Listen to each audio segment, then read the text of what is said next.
Hi friends, அனைவருக்கும் காலை வணக்கம். இன்றைக்கி வந்து பார்த்திங்கன்னா ரொம்ப நாள் கழித்து எங்கள் குலதெய்வ கோவிலில் வந்து அன்னதானம் சாப்பிட்டுங்க. நம்ம கொஞ்சம் வேலை பளு காரணமாக அங்கேயும் மாவட்டமாக ஐடி பண்ணிக்கிட்டு நம்ம ஒரு பண்டிகை நாளில் நம்ம குலதெய்வத்துக்கு போக முடியல. அதே போல் இன்னும் சொல்லப்போனால் பண்டிகைகள், அதாவது குடும்ப விழாக்கள்லையும் நம்ம வந்து கொஞ்சம் அவாய்ட் பண்ணிகிட்டே வந்தோங்க. ஏன்னா நம்ம நல்லது கெட்டதுன்னு போனாங்கன்னா நமக்கு வந்து கறி விருந்து இதுமாரிலாம் கூப்பிடுவாங்க. நம்ம வந்து நான்வெஜ் சாப்பிடாமல் இருக்கிறேங்க அப்படின்னு சொல்லி அதையும் நம்ம வந்து தவிர்த்துட்டேங்க. அதனால் என்னாச்சுன்னா சுத்தமாக வந்து ஓசி சாப்பாடு கட்டாயிடுச்சு பாடிக்கு. நான் பெரும்பான்மையாக வந்து பார்த்திங்கன்னா எனக்கு வந்து நான் பல வீடியோக்கள் நம்ம சேனல்லையும் பார்த்துருப்பீங்க. நான் எங்களுடைய சங்கத்தோட எங்கள் ஃப்ரெண்ட்ஸோடு பார்த்திங்கன்னா நான் எந்த ஒரு ஃபங்க்ஷனையும் வந்து விட்டே வைக்க மாட்டேன். கம்பல்சரி நம்ம போய் மொய் முறை வைக்கிறாங்களா இல்லையோ, ஏன்னா நான் கல்யாணம் பண்ணும்போது நான் மொய் வாங்கலை.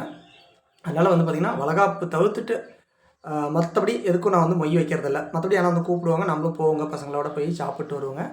அது ஒரு இன்ட்ரெஸ்ட்டாக சந்தோஷமாக இருக்கும். ஃப்ரெண்ட்ஸ் எல்லாம் ஒன்று சேர்ந்து ஒரு நைட் டைம் இரவு ஃபங்க்ஷனுக்கு போயிடுவோங்க, காலையிலையும் போவோங்க.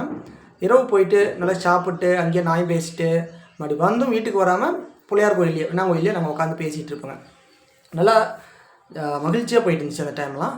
கொஞ்சம் பொருளாதார பிரச்சனை எல்லாம், நமக்கு தேவையில்லாத பிரச்சனையெல்லாம் நம்ம வந்து கடந்து போகிறதுக்காக ஹைதராபாத்தில் போய் படுத்துக்கிறது, மறுபடியும் கறிக்காய் எடுக்காமல் சாப்பிடாமல் பிடிக்காமல் இந்த வெண்புலிக்காக அதை நம்ம ஸ்டாப் பண்ணி ஃபுல்லாக வந்து பார்த்திங்கன்னா விட்டமின்ஸ் லாஸ் ஆகிடுச்சுங்க. பேண்ட்லாம் பார்த்திங்கன்னா தொலைன்னு இருக்குது. நல்லா டைட்டாக இருக்கக்கூடிய பேண்ட்டு இன்றைக்கி லூஸாக இருக்குது. அந்தளவுக்கு வந்து வீக்காக இருக்கிறேன் நான். ஒரு பக்கம் ஆனால் ஒரு 50% நம்மளுடைய பத்தியம் தான் வந்து வெண்புலியை வந்து பரவாமல் தடுக்கக்கூடியது. அதில் எந்த ஒரு மாற்றுக்கிறதும் கிடையாது. ஏன்னா என்னுடைய இந்தாண்ட ஒரு 10 ஆண்டுகள் அனுபவத்தில் இருந்த வெண்புலியை பெரும்பான்மையாக பத்தியம் தான் வந்து எனக்கு வந்து பரவாமல் தடுத்துச்சு. அதை தாண்டி நான் எடுக்கக்கூடிய பச்சில மருத்துவ முறைகள், பச்சில வைத்திய முறைகளில் உணவே மருந்து, ஓகேங்களா, வைத்தியனோடனே விதிமன மருந்து அதெல்லாம் கிடையாது. இப்போ தான் நம்ம வந்து ஆய்வுக்காக ட்ரை பண்ணிகிட்டு இருக்கோங்க.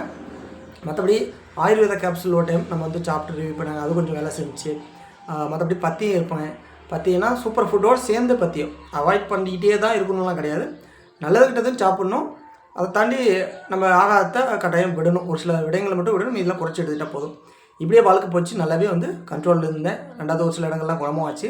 நீங்கள் லைவாக பார்த்துருப்பீங்க. செண்டு சச்சுரவாயி மன அழுத்தத்துக்குள்ளாவன்னா வெண்புலி பரவும், தூக்கம் கட்டினா பரவும்.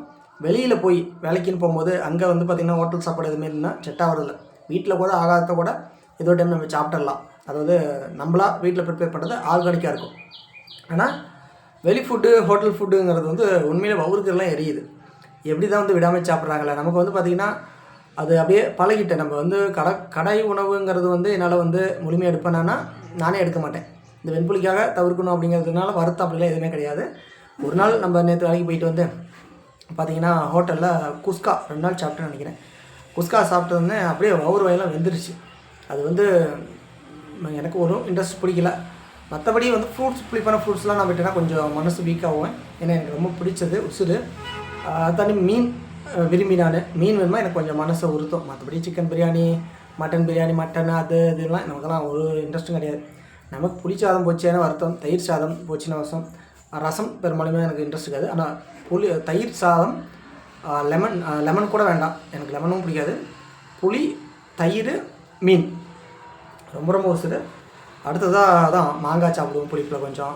புளி நான் பெரும்பாலுமே சிறு வயசுலலாம் வந்து பார்த்திங்கன்னா எங்கள் ஆயா வீட்டுக்கு போனாங்கன்னா, எங்கள் அம்மாவை பார்த்து ஆயா வீட்டுக்கு போனால் அங்கே வந்து 6 மரம் இருக்கும், புளி மரம் ஒரு தோப்பில். அதில் ஒரு மரம் வந்து ஊர் புளின்னு சொல்லுவாங்க. அப்படியே உரிச்சா அப்படி எச்சு ஊறும், நமக்கே ஊறும். அது அப்படியே வாயில் பட்டாவே கரையும். அந்தளவுக்கு அப்படியே செம்மையாக இருக்கும். அதெல்லாம் அதில் வந்து புளி கொஞ்சோண்டு, புளியில் வெல்லம், மிளகாய் இதெல்லாம் போட்டு இடித்து நாங்கள் சாப்பிடுவோங்க. அதெல்லாம் ரொம்ப உசிறு எனக்கு. கறி ஏதாவது கறிங்க பாருங்க, பழைய சாதம் கஞ்சி கரைச்சி குடிக்கிறேன்னா புளி கரைச்சிட்டு தான் குடிப்பேன். அப்படிலாம் நான் வாழ்ந்தேன். இன்றைக்கி அதெல்லாம் கொஞ்சம் தவிர்க்கிறதுங்கிறது ஒரு மனவலி வருது.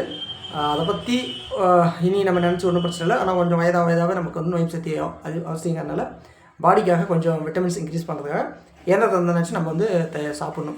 அப்படி தான் இன்றைக்கி நம்ம கோவிலில் வந்து அன்னதானத்தில் வந்து பார்த்திங்கன்னா சாதம், ஒயிட் ரைஸு, பருப்பு சாம்பார், என்ன குழம்பு, சுண்டல் கூட்டு, அதை தாண்டி கேரட்டு, பீட்ரூட்டில் கேரட்டு, பீன்ஸு, வேர்க்கடலை அது பொரியல், வடை வச்சுருந்தாங்க.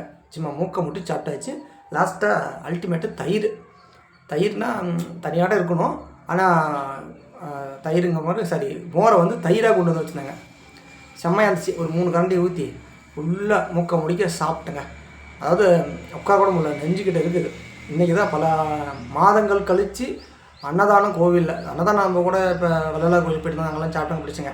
ஆனால் குலதெய்வத்தில் இதுமாரி வடை பாயாசம் மாரி நம்ம வந்து சாப்பிடல. வள்ளலார் கோயிலில் தக்காளி சாதமாகவே அங்கேயும் போட்டாங்க. அதை கொஞ்சம் சாப்பிட்டுட்டு போய் கோவில் சாப்பிடலான்னு பார்த்தா முடியல, நமக்கு எல்லாம் முன்னாடியே சாப்பிட்டதுனால. அதாட்டி கோவில்லையும் பார்த்திங்கன்னா அந்த இலை இல்லாமல் காஞ்ச அந்த தட்டு, அந்த காஞ்ச வாழைத்தட்டு மாரி, அது வாழைன்னு நினைக்கிறேன், வாழையாக பாக்குத்தட்டு. அதனால் எனக்கு அதில் இன்ட்ரெஸ்ட் இல்லை, எல்லாம் போட்டு சாப்பிட்ணும். அது வேறு லெவலாக இருந்துச்சு. அதனால் கொஞ்சம் சாப்பிடுங்க. அதேமாரி பத்தியம் தான் இருந்து தான் உங்களுக்கு குணமாக்கணும்னா எத்தனை ஆண்டுகள் நம்ம பத்தியமே தர முடியும், அதை நம்ம யோசிக்கணும்ல. அதனால் ஒரு இளம் வயதில் இருக்கிறங்க திருமணத்துக்கான ஒரு வாய்ப்பு, வேலை வாய்ப்புக்கு போகணும் வரணும், இப்போ கொஞ்சம் பரவாமல் இருக்கணும் அப்படின்னா ஓகே பற்றி இருங்க. மற்றபடி மருத்துவத்தில் நம்ம சூப்பர் ஃபுட்டில் குணமாக்கிறதுக்கு பாருங்கள்.